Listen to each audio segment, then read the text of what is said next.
mengetahui apa itu sistem akuntansi. Jadi, sistem akuntansi atau accounting system itu adalah metode dan prosedur untuk mengumpulkan, mengelompokkan, merangkum, serta melaporkan informasi keuangan dan operasi perusahaan. Contohnya seperti sistem akuntansi di Garuda Indonesia, tidak hanya mencatat transaksi dasar, tetapi juga mencatat data-data pada antara lain seperti untuk pemesanan tiket, penagihan kartu kredit, dan juga perawatan pesawat. Tujuan dari sistem akuntansi ini adalah antara lain untuk menganalisis kebutuhan pihak-pihak yang menggunakan informasi, untuk memenuhi kebutuhan penggunanya, dan juga sistem ini kemudian diterapkan dan juga digunakan ke dalam internal perusahaan. Di sistem akuntansi itu juga ada pengendalian internal. Apa itu pengendalian internal? Jadi pengendalian internal itu adalah kebijakan dan prosedur yang melindungi aset dari penyalahgunaan, memastikan keakuratan informasi bisnis, serta memastikan hukum dan peraturan yang berlaku telah diikuti. Pengendalian internal tersendiri ada tujuannya, yaitu dalam sistem aset telah dilindungi dan digunakan untuk keperluan bisnis, dan juga membuat informasi bisnis yang akurat, serta untuk karyawan dan manajer mematuhi hukum dan peraturan yang berlaku. Unsur-unsur pengendalian internal sendiri ada beberapa, yaitu ada setidaknya 5. Yang pertama yaitu lingkungan pengendalian, kedua penilaian risiko, ketiga prosedur pengendalian, keempat pengawasan, kelima informasi dan komunikasi. Lingkungan pengendalian sendiri ada beberapa yang dimaksud, yaitu yang pertama filosofi manajemen dan gaya operasi, kedua struktur organisasi perusahaan, ketiga kebijakan personalia perusahaan. Selanjutnya membahas sistem akuntansi manual. Sistem akuntansi ini dapat dilakukan secara manual atau menggunakan perangkat lunak komputer. Memahami sistem akuntansi manual dapat membantu dalam mengenali hubungan antara data akuntansi dengan laporan akuntansi. Selain itu, kebanyakan sistem terkomputerisasi tetap menggunakan prinsip-prinsip yang digunakan dalam sistem manual. Di sistem akuntansi manual itu ada buku besar. Buku besar itu terdiri dari dua jenis. Ada buku besar utama dan juga ada buku besar pembantu. Dalam buku besar umum, setiap buku besar pembantu akan diwakili oleh suatu akun yang merangkum saldo yang disebut dengan akun pengendali atau juga disebut dengan akun induk. Jumlah saldo akun dalam buku besar pembantu harus sama dengan saldo pada akun pengendali terkait. Di sini buku besar utama yaitu buku utama yang mencakup seluruh akun-akun laporan posisi keuangan dan juga laba rugi, di mana akun ini, ya betul. Yang kedua yaitu buku besar pembantu atau subsidiary ledger, yaitu buku besar khusus yang digunakan untuk mencatat akun-akun tertentu serta perubahannya secara rinci. Dua buku besar pembantu yaitu buku besar pembantu utang dan juga buku besar pembantu utang.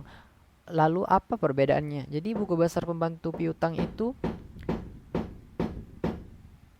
atau buku besar pelanggan mendaftar pelanggan berdasarkan urutan abjad. Akun pengendali dalam buku besar yang merangkum seluruh transaksi debit dan kredit untuk setiap akun pelanggan individu adalah piutang usaha. Jadi setiap akun piutang usaha akan kita masukkan ke dalam buku besar pembantu piutang, dan juga kita masukkan nama customer yang mengutang dengan kita. Yang kedua adalah buku besar pembantu utang usaha atau buku besar kreditor, mendaftar kreditor berdasarkan urutan abjad juga. Akun pengendali yang terkait dalam buku besar adalah utang usaha. Jadi seluruh akun di buku besar pembantu utang adalah transaksi yang menyangkut mengenai utang usaha.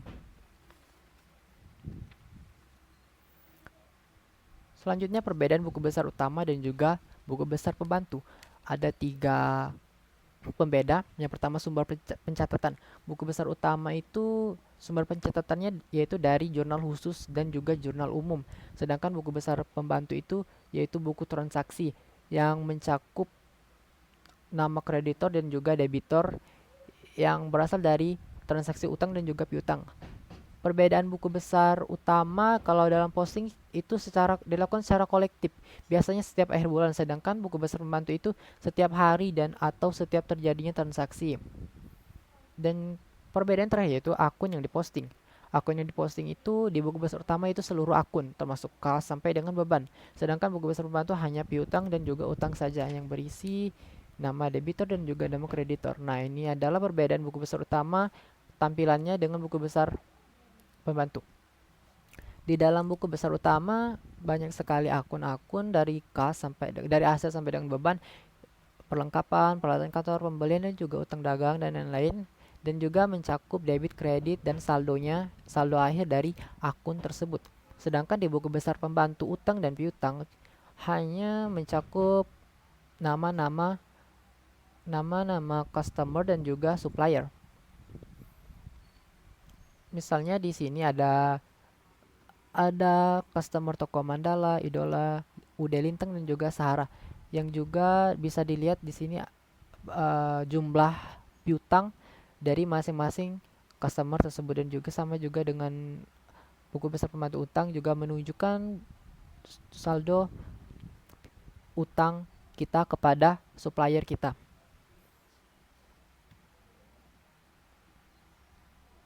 Di sistem akuntansi manual ada jurnal khusus. Jurnal khusus ini biasanya digunakan dalam akuntansi perusahaan dagang. Jurnal khusus itu dirancang untuk mencatat satu jenis transaksi yang terjadi berulang kali. Sebagai contoh, karena kebanyakan perusahaan memiliki banyak transaksi pembayaran kas, perusahaan-perusahaan tersebut mungkin menggunakan jurnal khusus untuk mencatat pembayaran kas. Mereka juga akan menggunakan jurnal khusus lain untuk mencatat penerimaan kas.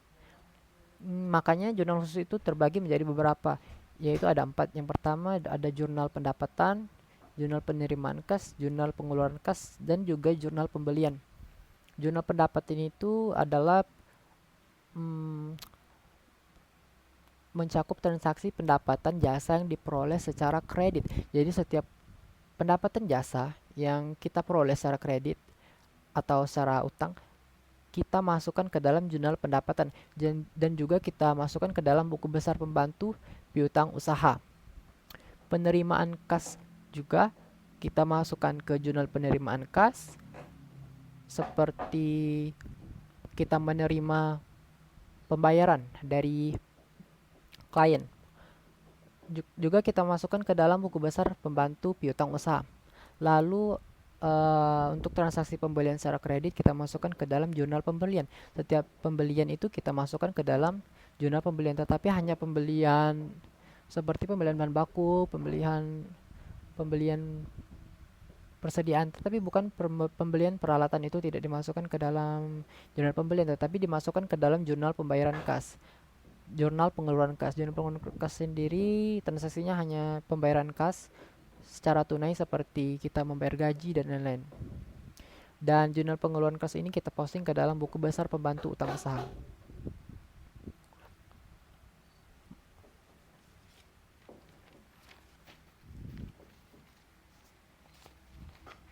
Materi yang terakhir adalah analisis dan interpretasi keuangan. Analisis segmen. Jadi di sistem akuntansi itu sering menggunakan komputer untuk mengumpulkan, mengklasifikasi, merangkum, dan melaporkan informasi keuangan dengan banyak cara. Salah satu caranya adalah melaporkan pendapatan yang diterima dari segmen-segmen bisnis yang berbeda. Bisnis dapat tersegmentasi terhadap regional, produk atau jasa, atau jenis konsumen.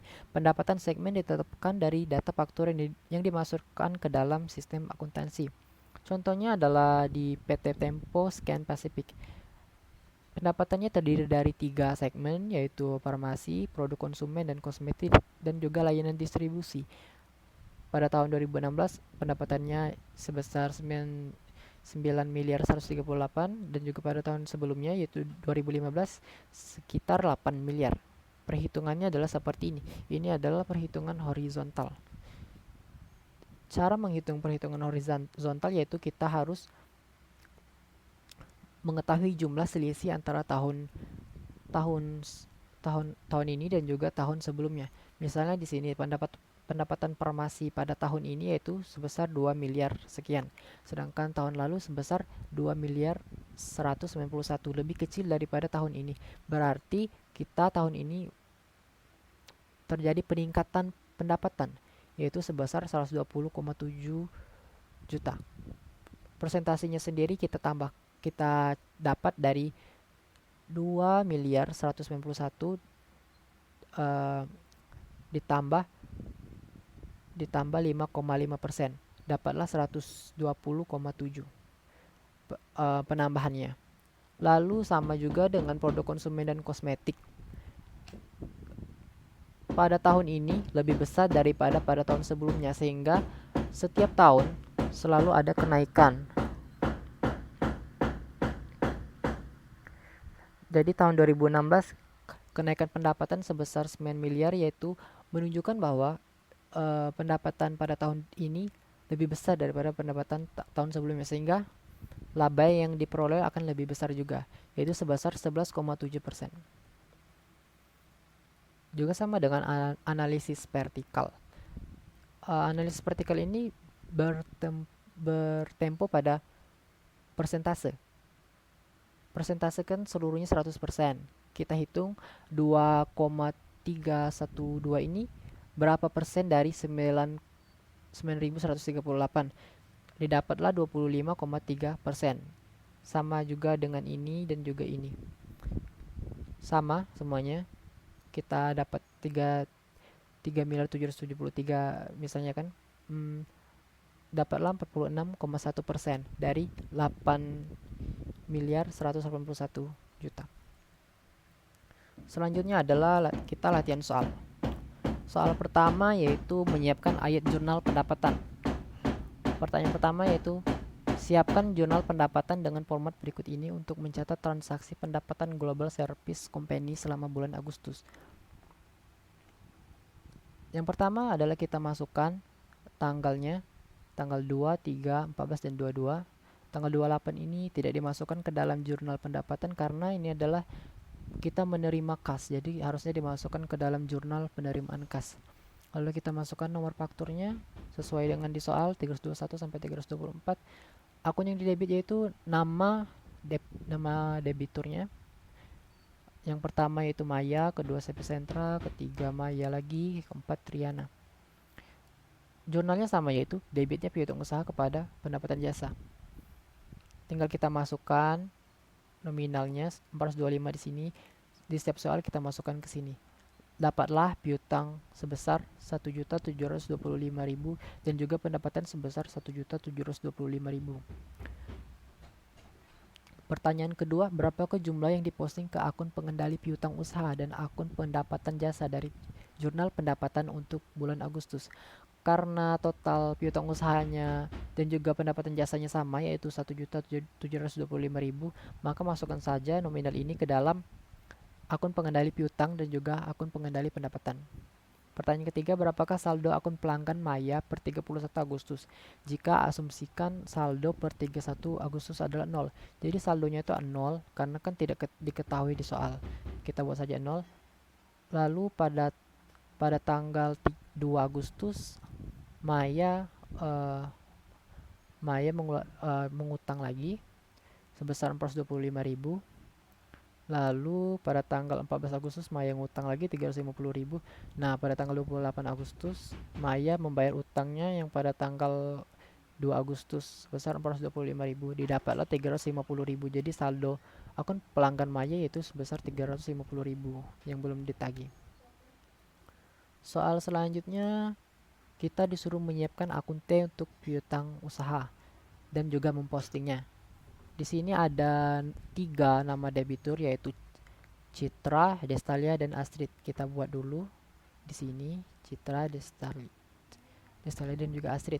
Yang pertama adalah saldo per 1 Juli dari akun pengendali piutang usaha adalah 625.000 yang telah jatuh tempo dari Astrid. Berarti kita posting ke akun pengendali Astrid di sini. Lalu pada tanggal 4 Citra mengutang kepada kita sebesar 1.890.000. Kita masukkan ke sini di debit. Semuanya di debit karena di sini piutang usahanya debit. Lalu tanggal 9 Destalia juga meminjam juga menggunakan jasa kita secara kredit sebesar 3.410.000.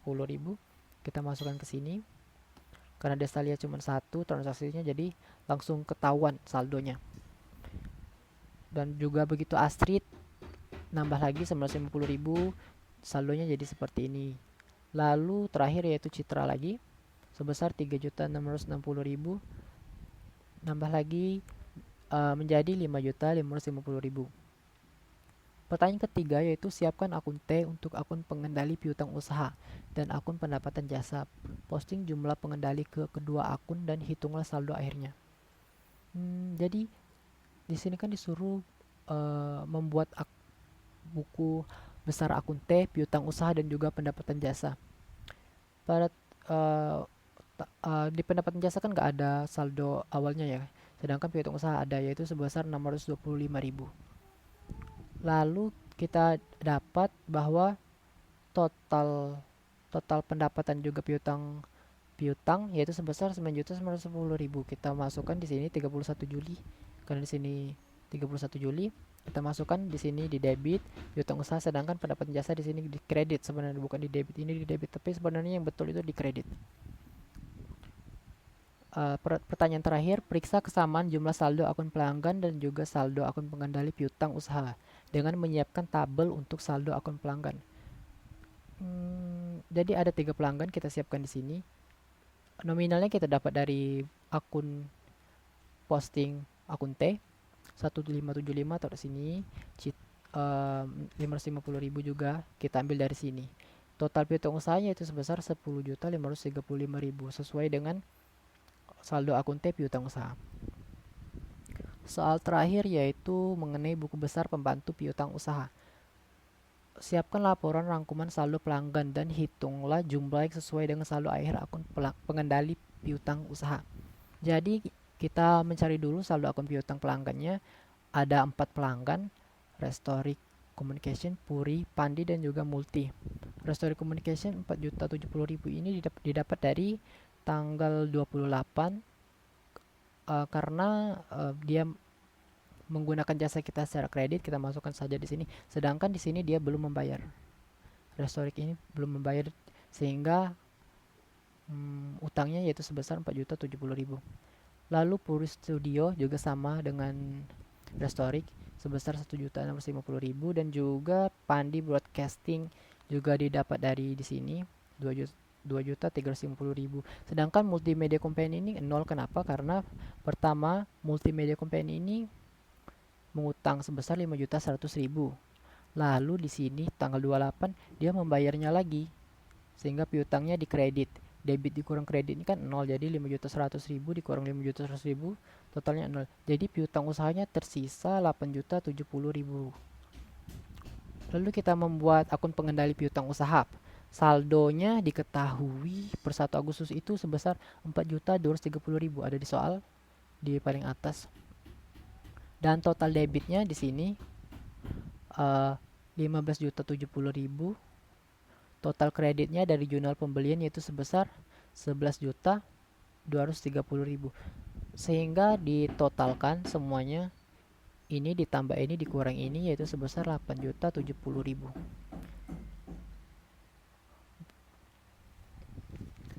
Berakhir sudah tutor pada hari ini. Apabila ada yang ingin bertanya, boleh bertanya di kolom chat atau juga bisa di unmute mic. Nanti kakak berikan jawaban yang terbaik untuk kalian. Silakan yang ingin bertanya boleh sekarang saja.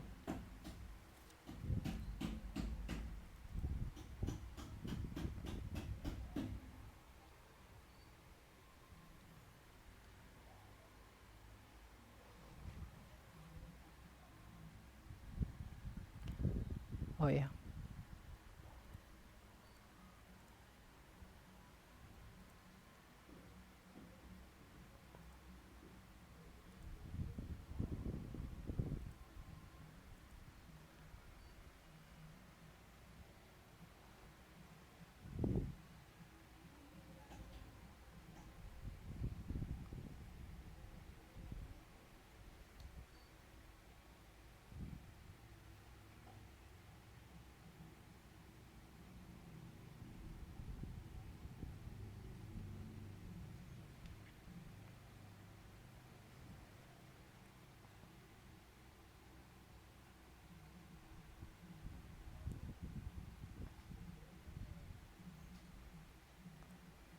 Yang ingin bertanya boleh di kolom chat atau juga di unmute mic.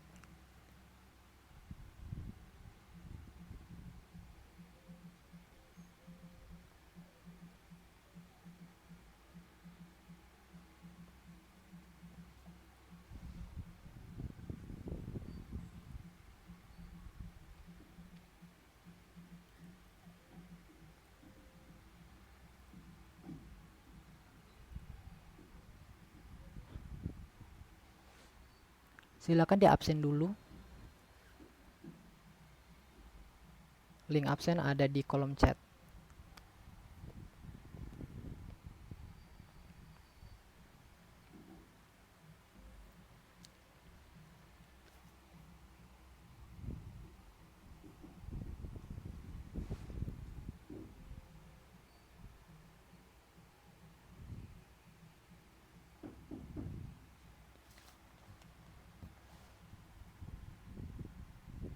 Oke, ada dua pertanyaan dari Hafiza dan juga Rio.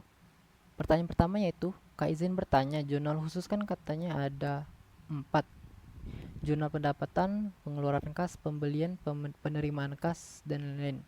Nah, apa perbedaan jurnal-jurnal tersebut dan contohnya itu yang seperti apa, Kak? Oke, kita akan membahas mengenai jurnal khusus ya.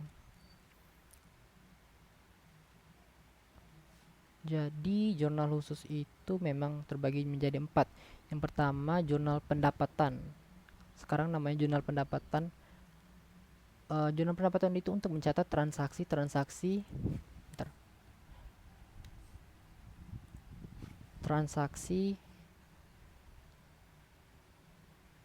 pendapatan, transaksi-transaksi kredit yang berhubungan dengan pendapatan. Sedangkan misalnya ya, jurnal pendapatan itu kita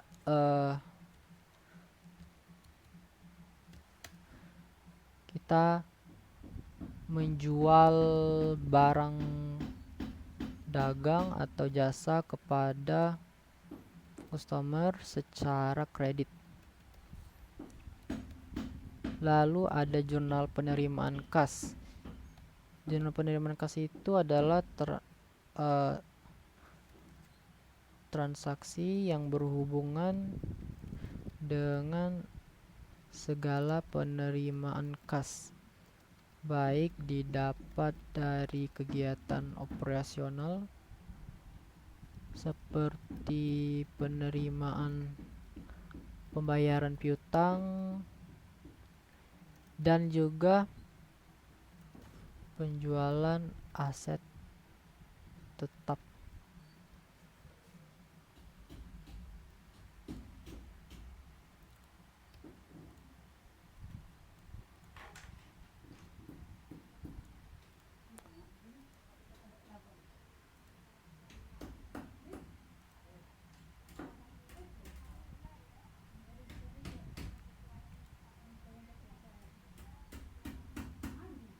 Yap, betul. Secara tunai itu yang paling penting. Jadi di setiap jurnal-jurnal ini ada pembedanya, yaitu ada kredit, ada dua juga tunai. Ini jurnal pengeluaran kas itu tunai yang berhubungan dengan kas, jurnal pembelian kredit. Jadi jurnal pengeluaran kas dan juga jurnal penerimaan kas itu selalu berhubungan selalu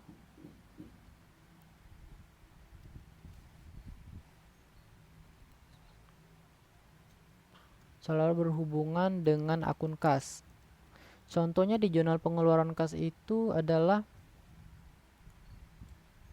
contohnya kita membeli peralatan secara tunai dan juga kita membayar asuransi, membayar sewa dan juga membayar pajak. Sedangkan jurnal pembelian itu hanya digunakan untuk transaksi yang berhubungan dengan pembelian, misalnya pembelian Kalau di perusahaan jasa itu pembelian perlengkapan, oh salah, perusahaan dagang itu pembelian barang dagang, hanya barang dagang saja. Karena di jurnal khusus ini hanya dikhususkan untuk perusahaan dagang, perusahaan jasa tidak. Intinya, di jurnal pendapatan itu adalah transaksi yang berhubungan dengan kita menerima pendapatan jasa secara kredit. Biasanya jurnalnya piutang pada pendapatan. Sedangkan di jurnal penerimaan kas itu seluruh transaksi yang berhubungan dengan kas, kita menerima kas, menerima pembayaran dari klien secara tunai, dan juga menerima penjualan aset tetap seperti kita menjual mesin dan lain-lain. Biasanya transaksinya yaitu kas pada akun yang terkait, bisa saja kas pada tanah, kas pada mobil, dan lain-lain. Dan juga jurnal pengeluaran kas ini adalah transaksi yang berhubungan dengan seluruh pengeluaran kas. Misalnya kita membeli mesin jurnalnya mesin pada kas, juga kita membeli peralatan pada kas, dan juga untuk jurnal pembelian ini uh, seluruh transaksi yang berhubungan dengan utang, seperti kita mengutang untuk membeli barang dagang, seperti itu.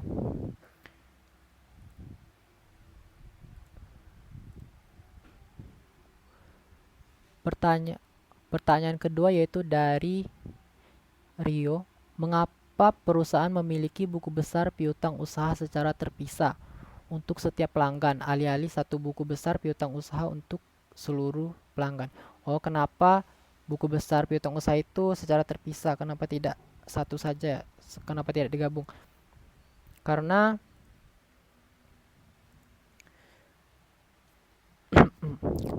wait, karena kalau digabung kita tidak mengetahui berapa berapa berapa saldo piutang dari setiap pelanggan. Misalnya pelanggan A, kita tidak tahu saldo piutangnya berapa apabila itu digabung, karena digabung banyak sekali, ada saldo piutang A, piutang B, dan juga piutang C, itu digabung dalam satu satu buku besar piutang.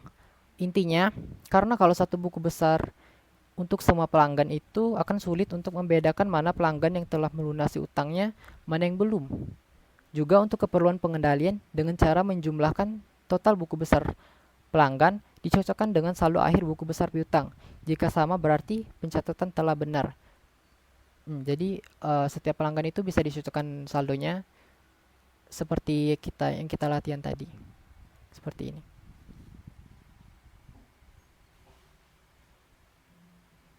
Seperti ini. Ini kan saldo piutang pelanggannya sama dengan saldo piutang per pelanggannya. Bisa dicocokkan menjadi, kalau satu kan kita nggak tahu saldo Astrid berapa.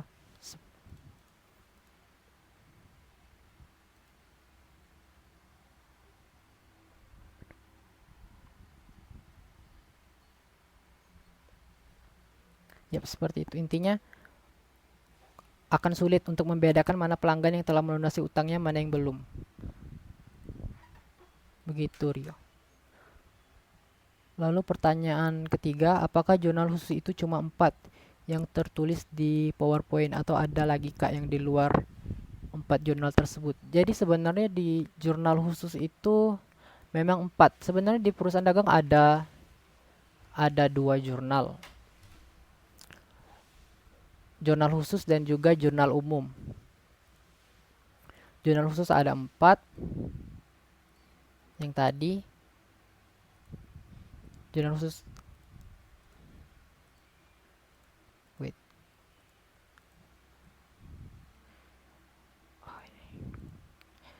yaitu jurnal pendapatan, jurnal penerimaan kas, jurnal pembelian, dan juga jurnal pengeluaran kas.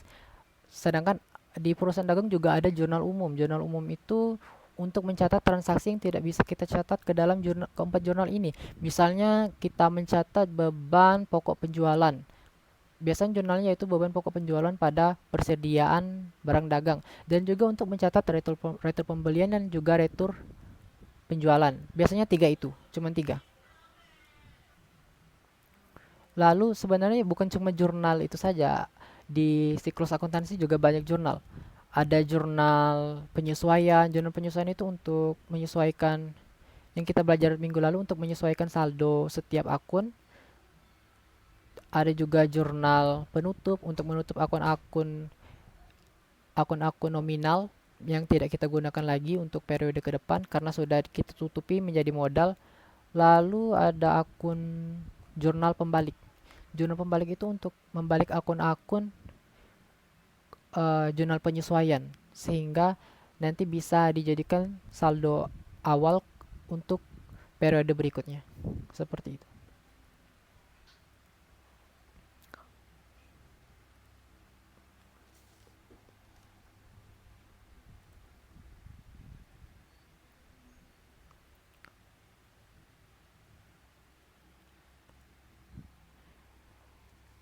Baiklah, sekian tutor pada malam ini. Pada malam hari ini semoga ilmunya bermanfaat. Kakak ucapkan terima kasih karena telah menyimak dengan baik. Alham, eh, Tidak terasa sudah jam 9. Kita akhiri sampai di sini. Sekian, wassalamualaikum warahmatullahi wabarakatuh. Terima kasih ya.